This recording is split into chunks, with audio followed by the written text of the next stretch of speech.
E hoje, dando uma continuidade a essa série, nós vamos ministrar com base no capítulo 3 da Epístola do Apóstolo Paulo à igreja de Filipos, aos Filipenses. As epístolas, irmãos, do apóstolo Paulo, elas são palavras voltadas e direcionadas para a nossa vida cristã, uma vez que Paulo está escrevendo para crentes, está escrevendo a igrejas. Então a gente tem procurado extrair para a nossa vida alguns pontos concernentes à nossa vida cristã e fazer aplicações sobre a nossa vida cristã. Antes de nós entrarmos aqui no capítulo 3, eu vou te situar de forma bem resumida o que nós falamos até aqui, para que você acompanhe o desenrolar do que nós estamos compartilhando. Quero antes orar com os irmãos mais uma vez, e para que possamos dar continuidade a essa palavra, te convido a fechar seus olhos, curve sua cabeça. Nós vamos orar ao Senhor nesse momento. Pai, nós estamos já em culto, porque a nossa vida precisa ser um culto ao Senhor, mas nós separamos esse tempo para estarmos aqui para congregar com nossos irmãos, e nesse local aqui nós já entoamos louvores ao Teu nome, mas nesse momento a gente vai refletir na Tua palavra. Nós entendemos que a Bíblia é a Tua palavra, é a palavra do Senhor para nós. E nesse momento a gente vai refletir à luz dessa palavra, vamos tirar alguns ensinamentos para a nossa vida. Deus, eu quero te pedir nesse momento que seja o Teu Espírito, o Teu Santo Espírito a nos conduzir nesse momento. Que o Senhor derrame graça e misericórdia sobre a minha vida, que serei o porta-voz daquilo que vamos compartilhar, mas que nesse momento o Senhor trabalhe de uma forma muito especial na vida de todos os meus irmãos que aqui estão. Eu não sei como foi o dia de cada um, eu não sei como cada um chega aqui hoje, eu não sei qual é o nível de cansaço da mente, de cansaço do corpo, mas eu te peço, Deus, esteja abençoando nesse momento cada vida e que haja da parte de nós um intuito muito grande em abrir nossos ouvidos, em abrir o nosso coração, em abrir a nossa mente para receber a Tua palavra. Que a gente possa ter o discernimento espiritual para interpretar essa palavra e o mais importante, que a gente consiga aplicar princípios na nossa vida para que Teu nome seja glorificado. Nós assim oramos no nome de Jesus. Amém. Vamos lá, irmãos, isso, se você for lembrando, você pode ir compartilhando comigo. A Epístola de Filipenses é escrita por Paulo enquanto estava preso. Grave isso, a gente tem falado isso a título de introdução. Quando que surge a igreja de Filipos, irmãos? A igreja de Filipos, ela é mencionada a primeira vez lá no livro de Atos, tá? A título de introdução, para você fixar, para você memorizar isso. A igreja de Filipos é mencionada pela primeira vez lá no livro de Atos, capítulo 16. Paulo está numa viagem missionária com Silas e ele encontra com uma mulher chamada Lídia.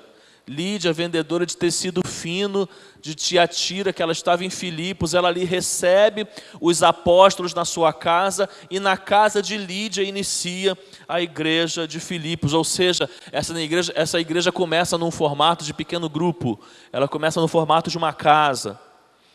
Aprendemos e comentamos aqui que Paulo tinha uma ligação muito íntima com essa igreja. Não que Paulo não tivesse uma boa relação com outras igrejas no qual ele escreveu, mas ele tinha uma relação especial com essa igreja, uma relação íntima com essa igreja. Por quê? Porque era uma igreja presente na vida de Paulo. As viagens, as necessidades, as dificuldades que Paulo tinha, essa era uma igreja que sustentava Paulo, sustentava a obra missionária dele. E aí nós vamos perceber que essa epístola Filipenses, ela é muito rica para a nossa vida cristã, porque cada capítulo tem um tema muito importante para a nossa vida. E nós aprendemos no capítulo 1 que o tema principal foi o tema do sofrimento. Lembra que nós ministramos no capítulo 1 que Paulo estava preso, mas ele fala que ele não vê de forma negativa o fato dele estar preso, ele vê com olhos espirituais. Ele fala: enquanto eu estou preso, tem gente pregando o evangelho. Talvez essas pessoas que estão pregando hoje porque eu estou preso, se eu tivesse solto não estaria pregando. A minha vida, mesmo no momento de dificuldade, ela está glorificando o nome de Deus. E a gente falou aqui e refletiu sobre o tema de sofrimento.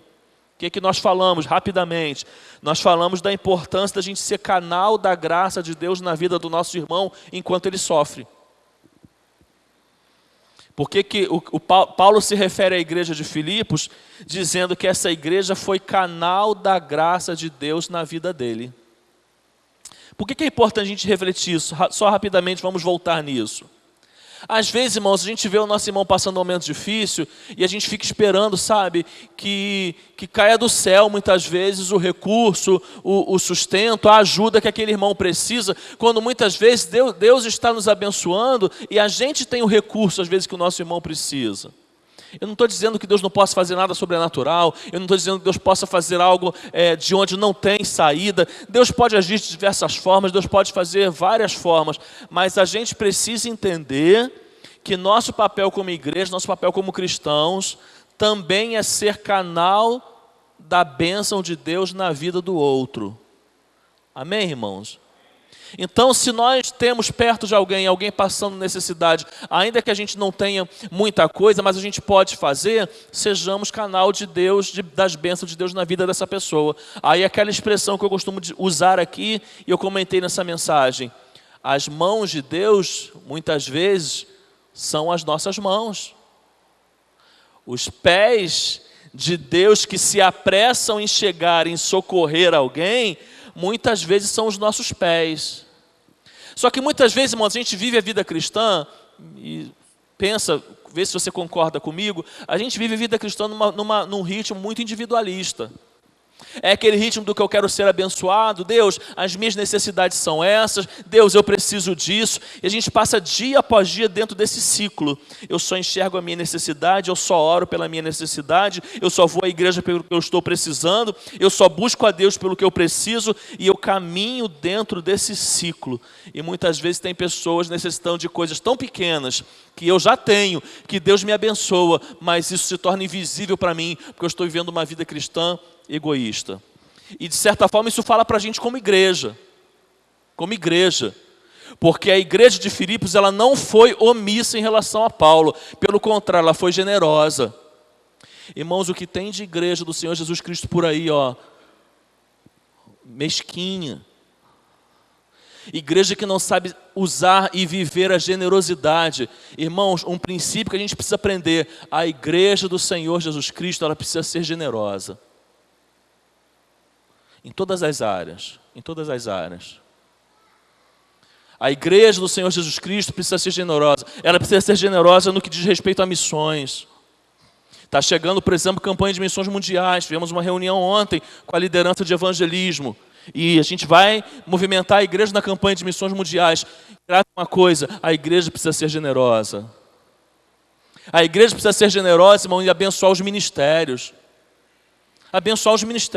Os ministérios que existem dentro da igreja existem para poder divulgar o trabalho, o reino de Deus, a obra de Deus. E a igreja muitas vezes nós líderes que estamos gerenciando, administrando aquilo, os recursos trazidos à igreja, precisamos ser generosos com os ministérios da igreja. Fazer o que pudermos fazer, não medirmos esforços para que os ministérios da igreja possam trabalhar e trabalhar ativamente. Então, se tem um ministério infantil na igreja, né, falando de um pouco da nossa realidade, e ele precisa de recurso, a igreja tem que ser generosa. E se o ministério de jovens precisa muitas vezes do apoio da igreja, a igreja precisa ser generosa. Por quê, irmãos? Porque é princípio bíblico. A igreja de Filipos foi uma igreja generosa. Ela sempre abençoou a vida de Paulo, e Paulo menciona isso. Paulo, inclusive, diz para esses irmãos que ele está orando por ele, profetiza bênçãos na vida dessa igreja. Nós aprendemos também, irmãos, que os momentos de dificuldades, aprendemos lá na primeira mensagem, eles precisam servir, de púlpito da pregação do evangelho na nossa vida. Aí nós entramos em qual ponto quando falamos sobre isso? Irmãos, falar do Evangelho é muito fácil. Para um pastor, então, ou para quem exerce o ministério da palavra, olha, né, pastor Magela? Falar é muito fácil, irmãos. Mas isso não é só para pastores, são para todos nós. Por mais que você seja tímido, se você tivesse que vir aqui e falar um pouco sobre o Evangelho, não é tão difícil falar do Evangelho. Onde entra a dificuldade da vida cristã? O viver. O viver. Então a gente aprendeu na primeira mensagem que a gente precisa fazer dos momentos de adversidade da nossa vida um púlpito da pregação do Evangelho. É um momento que a gente não prega falando, a gente prega vivendo. E o que é que nós aprendemos aqui? Que muitas vezes Deus permite que a gente viva as dificuldades da vida para que a nossa vida seja uma pregação do Evangelho. Olha, você não é super-herói, não. Eu não sou super-herói, não. Ninguém aqui é super crente, não. Ninguém aqui anda com uma roupa, um uniforme lá, SC, super crente, não. Ninguém, irmãos, ninguém. Mas a gente precisa aprender uma coisa: as adversidades da vida muitas vezes precisam servir para que a gente pregue o Evangelho com a nossa vida. Porque dentro da nossa casa muitas vezes tem alguém que não conhece a Cristo. Porque no nosso ambiente de trabalho muitas vezes tem alguém que não conhece a Cristo. Porque no nosso prédio, na nossa vizinhança, muitas vezes tem alguém que não conhece a Cristo. E vai conhecer Cristo olhando para a nossa vida, muitas vezes sem a gente abrir a boca para dizer nada. Porque muitas vezes ela conhece da sua vida, ela sabe da que você está vivendo, e ela olha para a sua vida e ela vê Deus em você. E ela vê um brilho diferente nos seus olhos. E ela vê uma postura diferente na sua vida. E ela vê um comportamento diferente na sua vida. Então a minha e a sua vida, muitas vezes, irmão, se torna púlpito da pregação do Evangelho nos momentos de adversidade. Foi isso que aconteceu com Paulo. Falamos sobre a importância também de ter Jesus como centro da nossa vida. Paulo vai dizendo assim para aquela igreja, uma palavra muito forte. Destacamos na primeira mensagem. Paulo diz aqui, olha, ele diz para a igreja, eu estou dividido. Eu não sei se eu desejo morrer logo para me encontrar com Cristo, ou se eu desejo ficar mais um tempo para estar com vocês. Eu estou sentindo que Deus vai me deixar mais um tempo aqui, então glória a Deus por isso. Mas olha, se eu morrer, eu não me importo, morrer para mim é lucro. E Paulo usa essa expressão, por quê, irmãos? Porque Cristo era o centro da sua vida e ele não tinha nada mais importante para ele do que Cristo. Essa semana morreu um grande evangelista, um grande pregador do Evangelho, um grande pastor, pastor Billy Graham, com 99 anos de idade.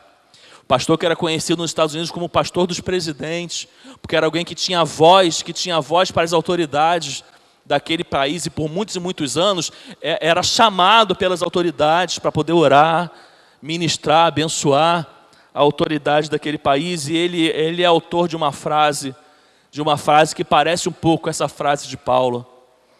Eu talvez não fale na sequência como é, mas Billy Graham disse certa vez da sua vida, olha, se um dia disserem para você que Billy Graham morreu, não fique triste ou não sei qual expressão ele use, porque eu não morri, eu apenas parti para uma vida melhor, porque eu fui me encontrar com Cristo, algo parecido com isso que ele disse.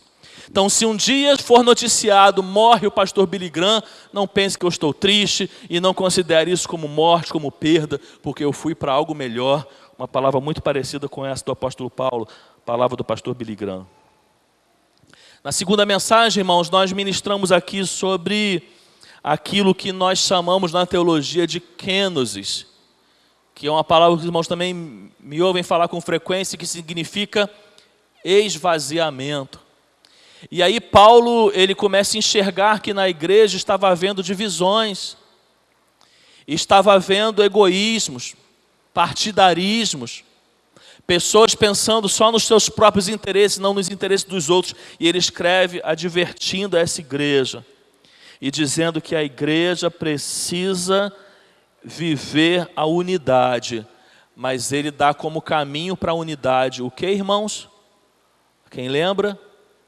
Qual foi o caminho que o apóstolo Paulo receitou para aquela igreja, para que ela pudesse viver a unidade? A humildade. Humildade como caminho para se viver a unidade. que falamos aqui na segunda mensagem? Que humildade não é me fugiu a palavra. Humildade não é uma característica positiva que algum irmão tem e eu possa me contentar porque eu não tenho, afinal ninguém é igual. Porque muitas vezes a gente vê isso, não é verdade? Não, fulano ele é muito humilde, ele tem essa característica, ele é uma pessoa humilde. Eu não sou, mas tá bom, eu não sou humilde, mas eu tenho outras qualidades. Só que isso é um entendimento errado para quem é cristão. Porque a gente aprende na Bíblia que todo cristão precisa ser humilde. Aí o que nós falamos aqui? Talvez eu e você, a gente precisa orar para que Deus nos ajude a ser humilde. Porque eu não posso me dar por satisfeito se eu não tenho essa marca na minha vida. Eu preciso buscá-la. Eu preciso desenvolvê-la. Por quê? Porque isso é marca da vida cristã. Por que a marca da vida cristã, irmãos? Por que todo cristão precisa desejar ser humilde? Porque é uma das maiores marcas do nosso mestre, irmãos. Jesus. Que aí ele vai dizendo em Filipenses que mesmo sendo Deus, não usurpou de ser igual a Deus, mas esvaziou-se para encarnar e viver a vida como homem, como servo, até a morte, morte de cruz. Esvaziamento, para encerrar nossa conclusão, o que a gente aprendeu como esvaziamento, irmãos? Que muitas vezes a gente está cheio de si, no nosso relacionamento, na nossa vida dentro da igreja. E o que nós falamos aqui? Aquele que está cheio de si, está vazio do Espírito Santo. Porque só é cheio do Espírito Santo aquele que esvazia-se de si mesmo. Quais foram as palavras de João Batista no que diz respeito a Jesus? Quando os seus discípulos foram procurar a ele e dizer que Jesus estava meio que criando uma rivalidade com ele, que Jesus estava batizando pessoas, o que João Batista diz? Olha, isso daí não me abala. Eu tenho entendimento de quem é o noivo. E o noivo pode ter um amigo, eu sou amigo do noivo. O noivo é Jesus. A noiva é a igreja. Então, convém que ele cresça e que eu diminua. E hoje, irmãos, nós não vamos demorar. Dando continuidade nessa série, a gente entra no capítulo 3. Capítulo 3 desta carta. Que eu te convido nesse momento a acompanhar na sua Bíblia ou no Data Show, nós faremos a leitura deste capítulo.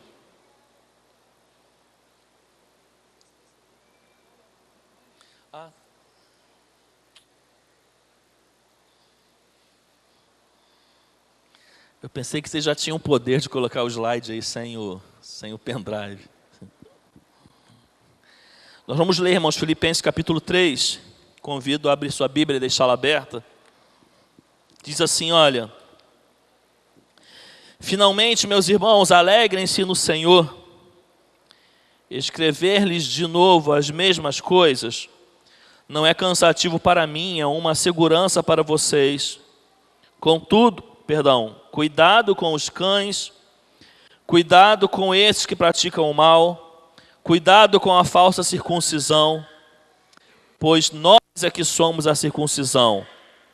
Nós que adoramos pelo Espírito de Deus, que nos gloriamos em Cristo Jesus e não temos confiança alguma na carne, embora eu mesmo tivesse razões para ter tal confiança. Se alguém pensa que tem razões para confiar na carne, eu ainda mais, porque fui circuncidado ao 8º dia de vida, pertencia ao povo de Israel, à tribo de Benjamim, sou um verdadeiro hebreu quanto à lei, fariseu, quanto ao zelo perseguidor da igreja, quanto à justiça que há na lei, irrepreensível, mas o que para mim era lucro, passei a considerar como perda, por causa de Cristo. Mais do que isso, considero como perda comparado com a suprema grandeza do conhecimento de Cristo Jesus, meu Senhor, por quem perdi todas as coisas. Eu as considero como esterco para poder ganhar Cristo e ser encontrado nele, não tendo a minha própria justiça que procede da lei, mas a que vem mediante a fé em Cristo, a justiça que procede de Deus e se baseia na fé. Quero conhecer Cristo, o poder da sua ressurreição e a participação em seus sofrimentos, tornando-me como ele em sua morte, para que de alguma forma alcançar a ressurreição dentre os mortos. Não que eu já tenha obtido tudo isso ou tenha sido aperfeiçoado, mas prossigo para alcançá-lo, para que isso também, pois para isso também fui alcançado por Cristo Jesus. Irmãos, não penso que eu mesmo já o tenha alcançado, mas uma coisa faço-me, esquecendo-me das coisas que ficaram para trás e avançando para as que estão adiante, prossigo para o alvo, a fim de ganhar o prêmio do chamado celestial de Deus em Cristo Jesus. Todos nós que alcançamos a maturidade devemos ver as coisas dessa forma.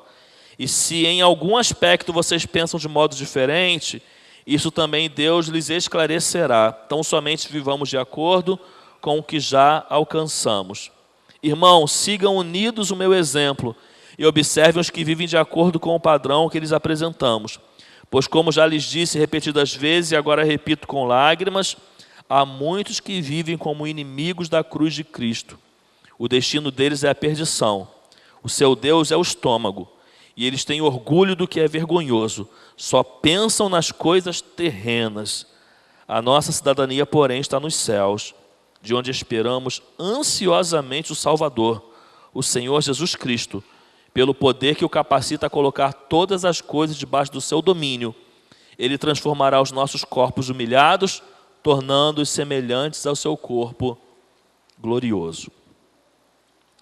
Irmãos, algumas aplicações para a nossa vida cristã, você pode preencher no seu esboço. Conselhos de Paulo à igreja de Filipos, que também é conselhos para nós nessa noite, irmãos. Primeiro conselho que a gente tira desse texto, eu quero compartilhar com você. Você pode preencher no seu esboço. É: meu irmão, minha irmã, não nos cansemos de anunciar as verdades do Evangelho. Vamos falar juntos? Não nos cansemos de anunciar as verdades do Evangelho. Vamos ler Filipenses 3:1. Finalmente, meus irmãos, alegrem-se no Senhor.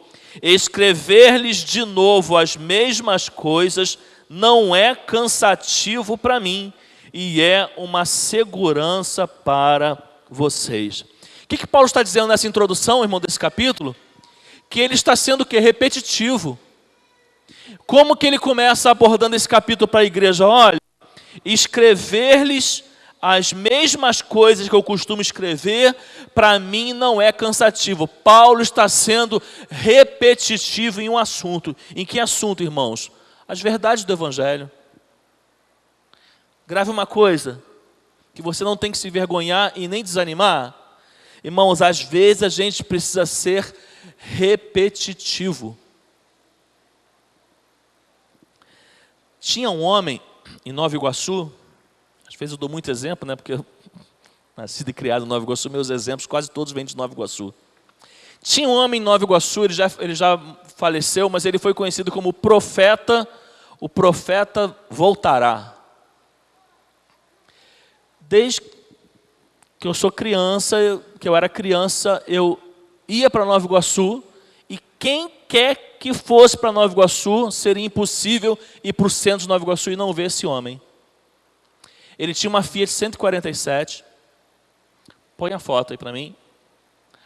Ele adesivou o carro dele todo, ele vestiu uma roupa, e ele anunciava no seu carro, na sua roupa, e nesse alto-falante que ficava em cima do carro, ele anunciava no centro de Nova Iguaçu: Jesus Cristo voltará.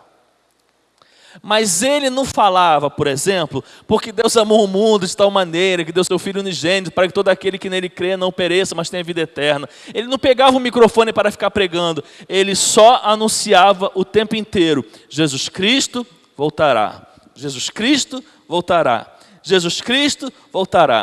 Se você ficasse numa fila de banco, por exemplo, e ele estivesse passando naquele momento em frente ao banco, você ia escutar umas 500 vezes, porque o alto-falante dele ficava o tempo inteiro: Jesus Cristo voltará, Jesus Cristo voltará, Jesus Cristo voltará. Se tem alguém que eu posso me recordar na minha vida que era repetitivo, esse alguém era esse homem. Esse alguém era esse homem. Alguns o chamam de fanático, chamavam de fanático, alguns até crentes se escandalizavam com ele, criticavam ele. Mas me responda uma coisa com toda sinceridade, se você é um crente em Cristo Jesus. A mensagem que ele anunciava é falsa, irmãos? Não. E ele era, muitas vezes, repetitivo. A gente vive um tempo, irmãos, que a gente não pode se cansar de ser repetitivo em anunciar as verdades do Evangelho de Deus. Esse era um pouco do cenário que estava acontecendo ali naquela igreja. O contexto, irmãos, nesse momento que Paulo escreve, qual era o contexto? Era o contexto de falsos líderes que estavam implantados na igreja. Era o contexto de heresias. Era o contexto, sabe do quê? Que muitas vezes parece verdade, mas não é verdade. Era o contexto da religiosidade. Porque tinha um grupo de crentes naquela igreja dizendo e pregando e levando os crentes a fazerem a circuncisão, pregando que só alcançaria a salvação aquele que seguisse à risca o procedimento da lei referente à circuncisão. Religiosidade. Então tinha, irmãos, naquela igreja, naquele momento, falsos líderes, mentiras e religiosidade. Aí Paulo diz para aquela igreja que ele vai ser mais uma vez repetitivo em anunciar o quê? As verdades de Deus. As verdades de Deus. Isaías, irmão, 52:7 diz assim, olha, tem até uma canção do antigo Rebanhão, Carlinhos Félix, vai dizendo assim, olha, como são belos nos montes os pés daqueles que anunciam as boas novas, que proclamam a paz, que trazem boas notícias, que proclamam salvação, que dizem a Sião, o seu Deus reina. O que está dizendo o texto, irmãos? Quão formosos são os pés daqueles que se movem para anunciar a salvação, para anunciar as verdades de Deus, para anunciar a palavra de Deus. Eu e você, ainda que você não viva isso na prática, ainda que você não viva isso na sua vida, eu e você precisamos ser anunciadores do Evangelho de Cristo, ainda que a gente precise ser repetitivo. Quando eu digo isso, irmãos, eu me refiro àquela mãe que nunca desiste de pregar para o filho e dizer a todo momento para ele as verdades do Evangelho e mostrar para ele muitas vezes que ele está no caminho errado. Quando eu digo isso, eu me refiro à esposa que nunca desiste de anunciar para o seu esposo que o verdadeiro sentido da vida só se encontra em Jesus. Eu e você precisamos anunciar as verdades de Cristo. Por quê, irmãos? Porque Paulo é repetitivo. Porque a igreja estava sendo dominada, pode completar nos seus bolsos, já disse aqui, pelos falsos líderes, na letra A, pela a distorção do Evangelho, e na letra C, pelo engrandecimento da prática religiosa. Pode ficar tranquilo que a gente vai repetir. Letra A, pelos falsos líderes. Letra B, pela distorção do Evangelho. E letra C, pelo engrandecimento da prática religiosa.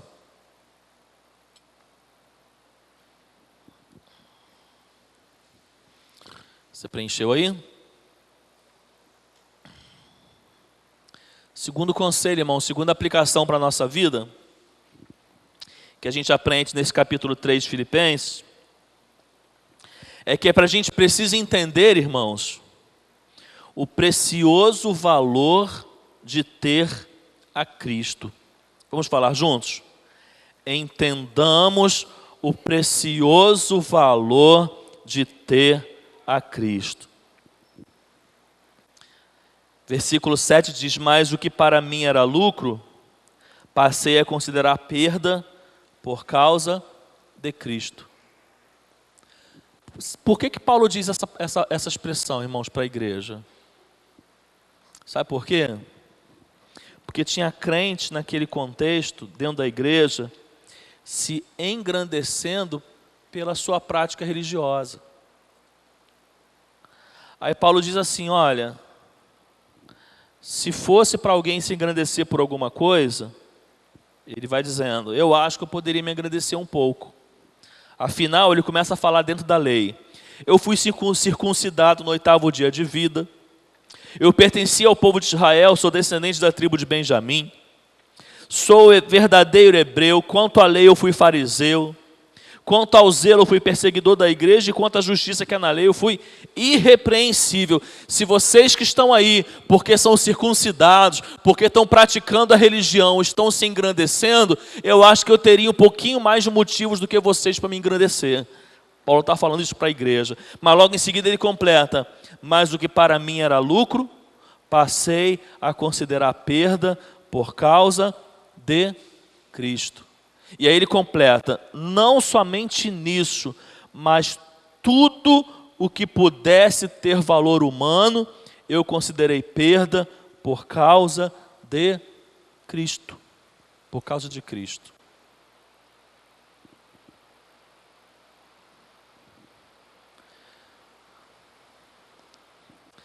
Presta atenção aqui.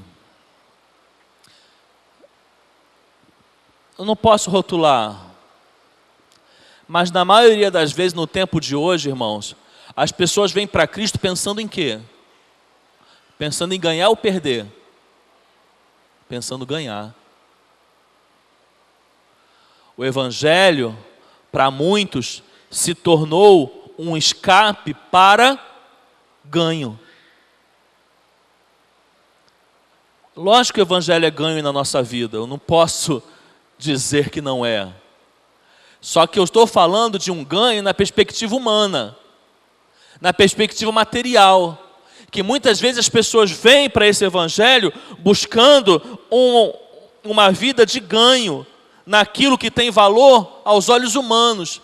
E Paulo está dizendo que aqui para essa igreja e também para nós, que tudo aquilo que ele pudesse ter valor humano, ele considerou como perda por causa de Cristo. A gente vive uma época, irmãos, que ninguém quer perder nada, não. Ninguém quer perder nada, não.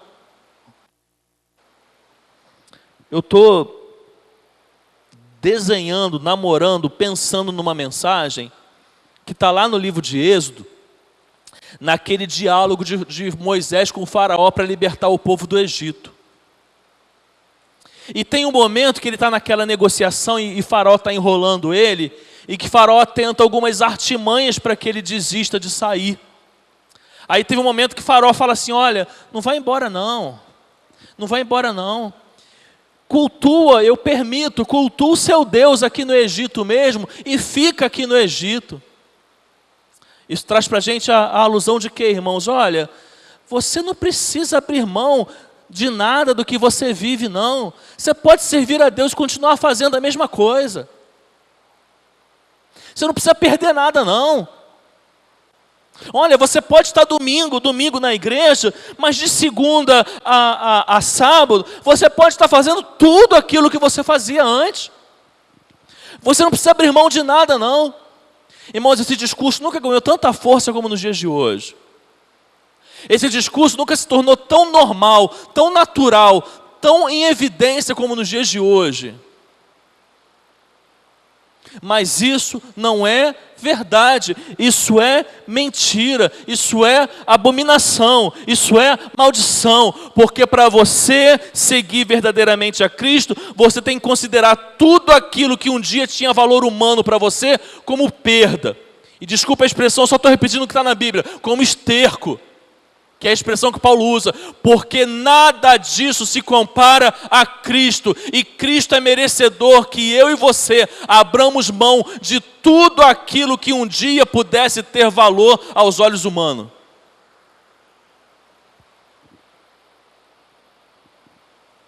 Em resumo, a gente precisa perder todo dia, irmãos, o crente precisa perder todo dia. É meio ilógico na era de hoje eu pregar isso. Você vir para a igreja e ouvir isso. Esse discurso ele não combina com a nossa época, mas eu repito, nós que somos cristãos, nós precisamos perder todos os dias. Você já acorda vivendo uma batalha que você precisa perder. Você precisa perder todos os dias. Só que é perder para Cristo. Perder para Cristo. Só que quem perde para Cristo, irmãos, ganha. Quem perde para Cristo, ganha.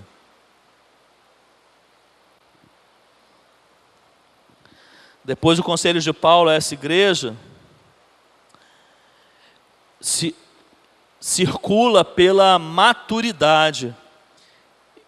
E vamos aplicar para a nossa vida, olha, no tópico 3. Paulo nos ensina que maturidade cristã é não mirar em pessoas e circunstâncias, mas em Cristo.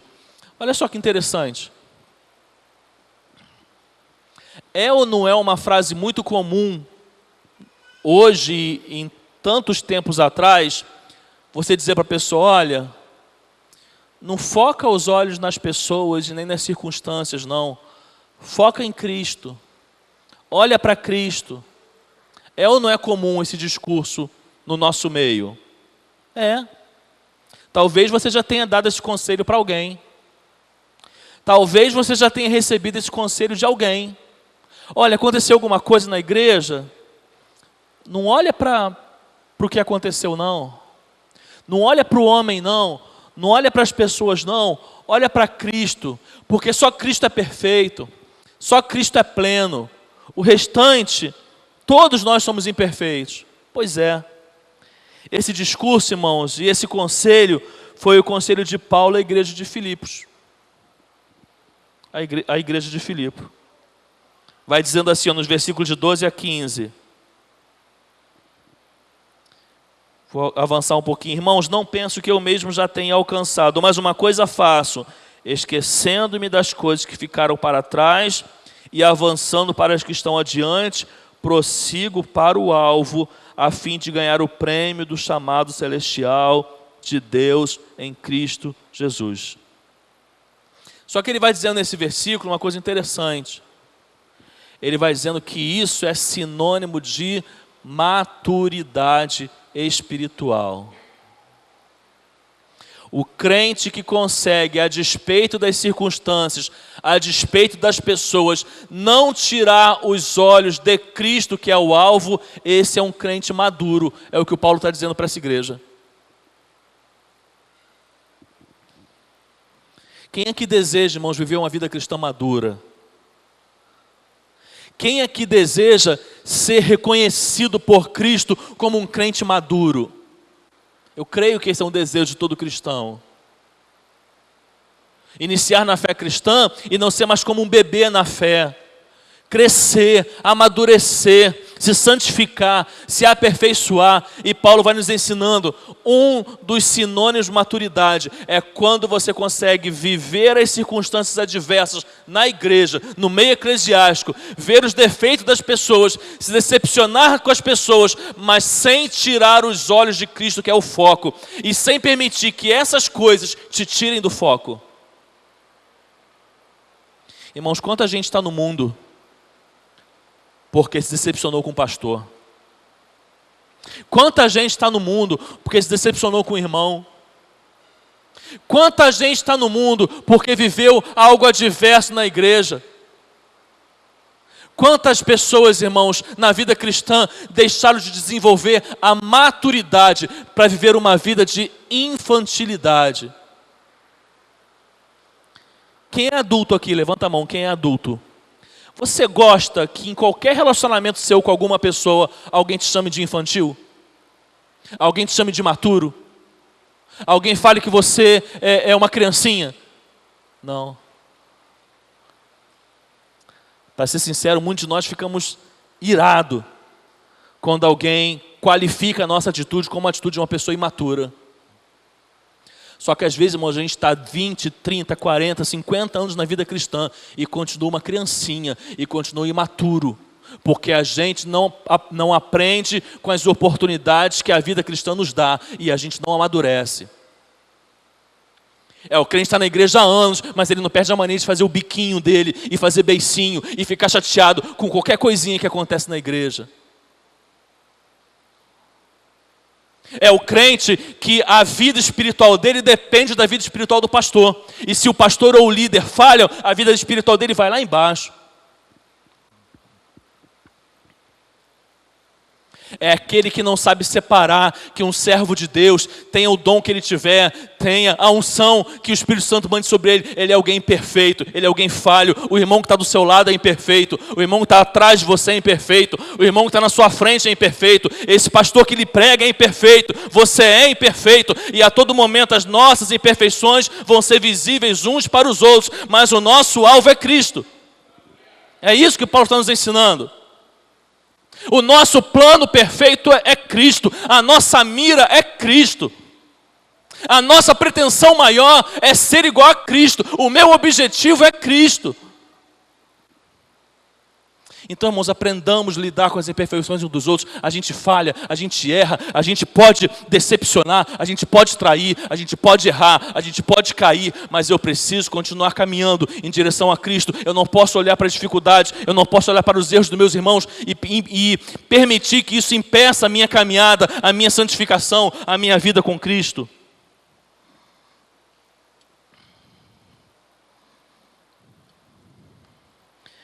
Eu estou nessa igreja só há 2 anos, mas eu sou repetidor de uma expressão e falo ela muitas vezes aqui no púlpito, e você já deve ter ouvido várias vezes.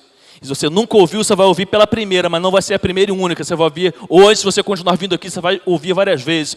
Se você quer uma certeza que eu posso te dar, se você vier se relacionar comigo, é que você vai se decepcionar comigo. Eu só posso te dar uma certeza na minha relação com você. Você em algum momento vai se decepcionar comigo. Eu não posso te dar outra certeza. Essa eu posso te dar porque eu sou falho, eu sou humano. Você só não vai se decepcionar comigo se você não caminhar comigo. Se você ficar distante de mim, se um dia você caminhar perto de mim, você vai se decepcionar comigo, porque você vai ver que eu erro, você vai ver que eu falho, você vai ver que eu sou impulsivo, você vai ver que muitas vezes eu falo numa hora que eu não deveria ter falado, eu faço quando não era para ter feito, e você vai se decepcionar comigo. E você precisa tomar essa verdade para você também em relação aos outros. As pessoas que se relacionarem com você vão se decepcionar com você.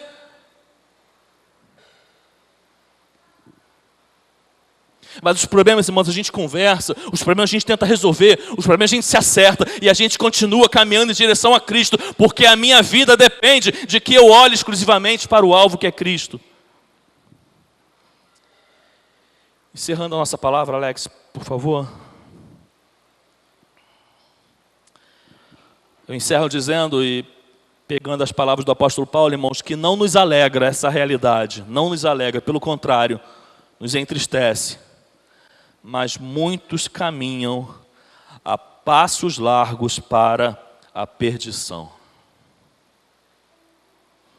Não nos alegra essa realidade, mas muitos caminham a passos largos para a perdição.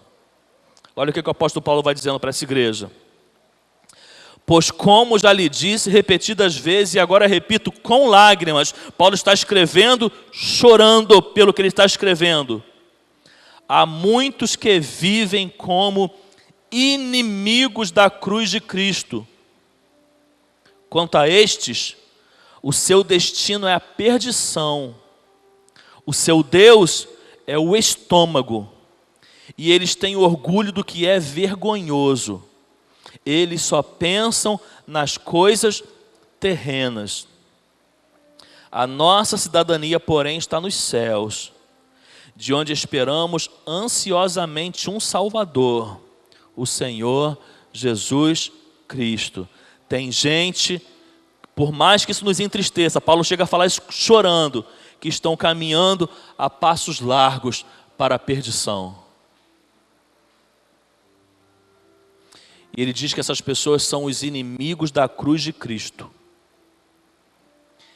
E ele lista o que é ser um inimigo da cruz de Cristo. Presta atenção, irmãos. Segundo Paulo, um inimigo da cruz de Cristo é aquele que o seu Deus é o estômago. O seu Deus é qualquer coisa que não é Cristo, que não é o nosso Deus. Eles se orgulham, eles se ensoberbecem. Eles se vangloriam daquilo que é vergonhoso. Você conhece alguém que tem orgulho de dizer e de mostrar uma coisa que é totalmente vergonhosa? Inimigos da cruz de Cristo, irmãos. Palavra pesada essa. Imagina você ser considerado um inimigo da cruz de Cristo. Mas quem é inimigo da cruz de Cristo, irmãos? Aquele que só pensa nas coisas terrenas. É o crente que é 100% materialista.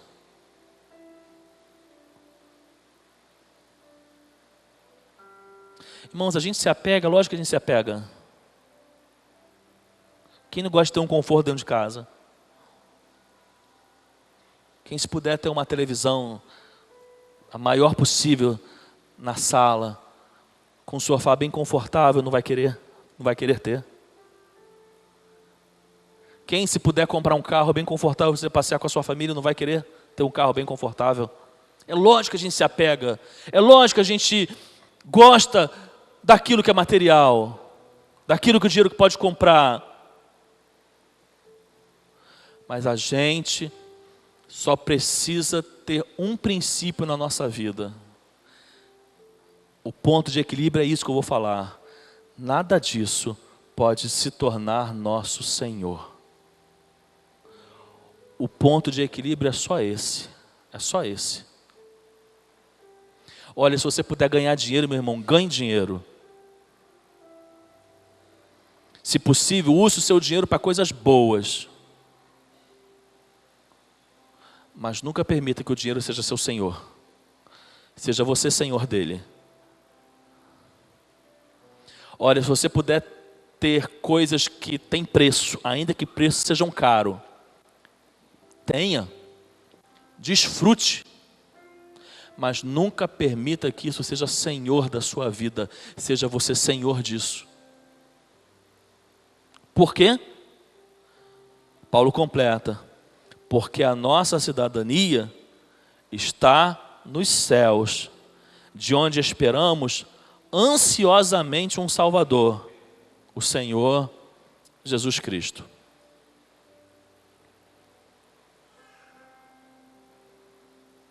Irmãos, o crente precisa desejar o céu. Estou falando, não precisa ficar orando para Deus tirar a sua vida, te levar, porque você quer ir logo para o céu. Não estou dizendo isso não. Eu estou dizendo que eu e você precisamos entender que nós não somos desse reino, que nós não somos desse mundo, mas que nós somos cidadãos do céu. E porque eu sou cidadão do céu, olha, eu gosto das coisas terrenas, mas elas não me têm. E aquilo que Deus me dá, eu as tenho. E não elas me têm. Porque nada rouba o trono da minha vida. E esse trono, quem está sentado nele, com a sua coroa e com a sua majestade, é Cristo. Precisa ter um trono na nossa casa. E quem precisa estar sentado nesse trono tem que ser Cristo. Precisa ter um trono em todas as áreas da minha vida. E esse trono precisa ser ocupado por Cristo. Agora, nos entristece. Talvez você entenda bem essa palavra de Paulo. Olha, eu estou escrevendo com lágrimas. Talvez você entenda muito bem isso, porque talvez você tenha alguém muito próximo a você, caminhando a passos largos para a perdição. Que nesse momento são inimigos da cruz de Cristo. Talvez você entenda exatamente o que o Paulo está dizendo. Só que tem uma esperança, irmãos. Quem é a esperança? A esperança é Jesus. E quem anuncia a esperança, irmãos? A igreja. A igreja. A igreja é a esperança do mundo. Eu já te disse em que contexto foi falada essa frase, não sei se você lembra. Um contexto trágico.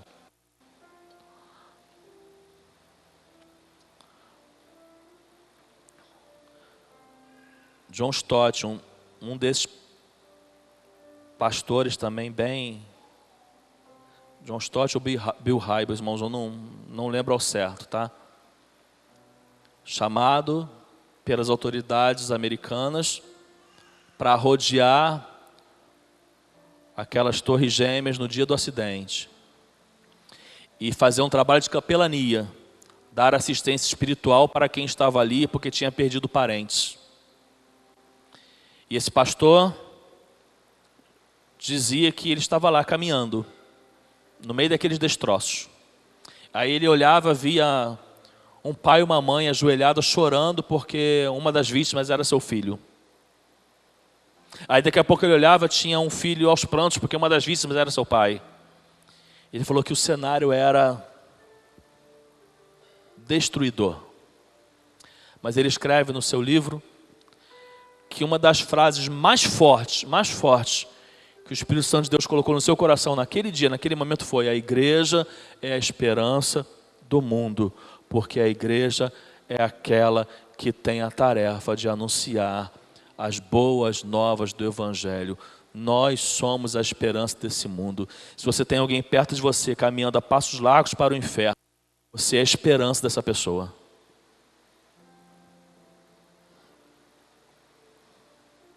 Você é a esperança dessa pessoa.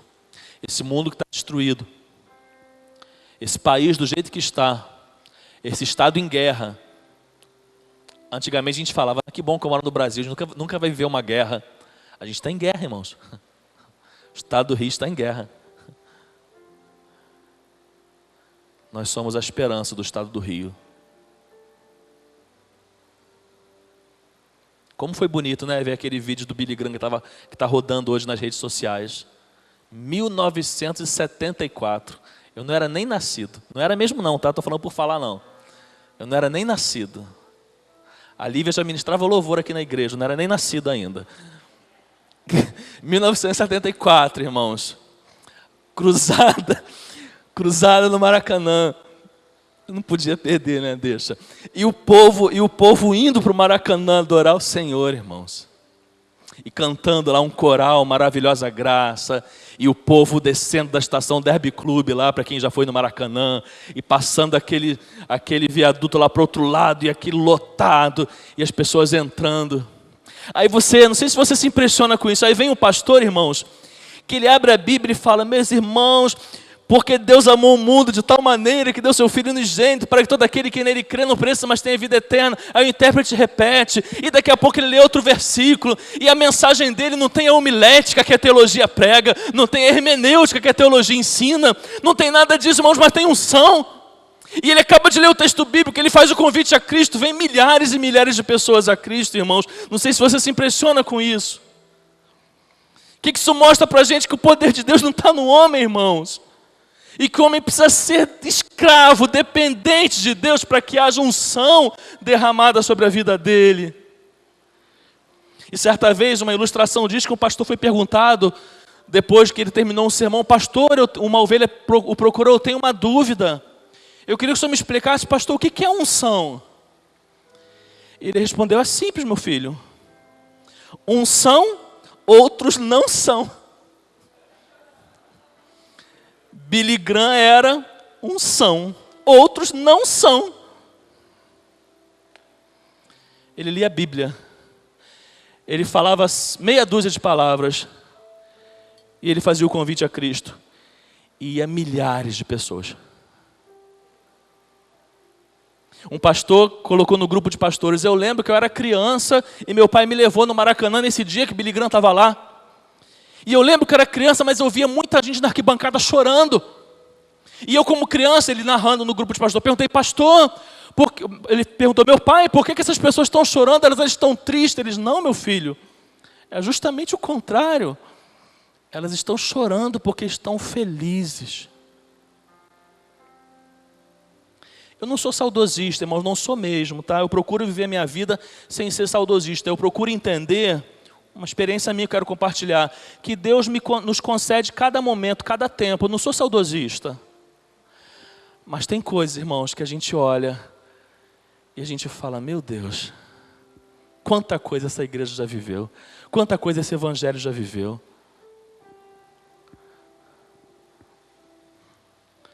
Glória a Deus pelo tempo de hoje. E que a gente também viva tempos maravilhosos.